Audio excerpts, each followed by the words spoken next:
As the New South Wales election campaign heats up ahead of the time of the traditional starter's gun, Australia Day, Sky News has obtained some polling done on critical Perrottet government seats late last year. The polling, done in November, shows that the government is behind the eight ball when it comes to several key seats, but in with the chance of retaining office in a minority situation. It really is all up for grabs in a campaign which feels as if it has already begun. Here is the state of play in Macquarie Street leading into this March 25 election. The Coalition has 45 of the 93 seats in the Parliament. Labor has 36, Independents 9 and Greens 3. A couple of those independents are former Liberals forced out through scandal.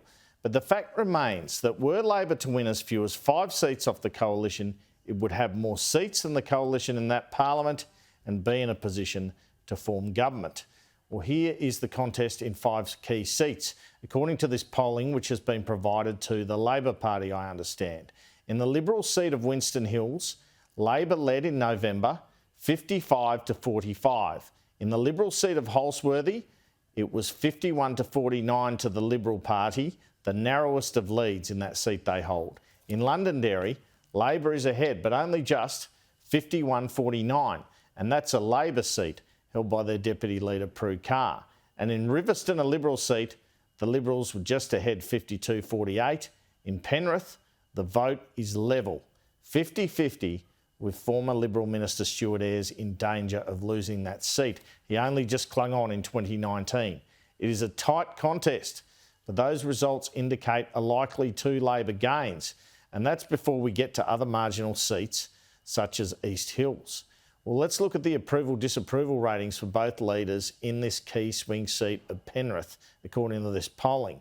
In that seat, Dominic Perrottet had an approval rating of 37, disapproval 41, 21% unsure. In terms of opposition leader Chris Minns, his approval rating was 38, disapproval 32, with 30% unsure. The most important issue in all the seats that were polled was by far and away the cost of living. No surprises there, perhaps. In Penrith, 33% of people nominated at number 1, 17% said the economy, 15% health. Corruption scored highly, though, with 7%. Climate change, 12%. And time for change, well, that's what Chris Minns wants, 13%. So a fascinating 2 months and 1 week of the New South Wales election campaign to come, and you'll see it all here on Sky News.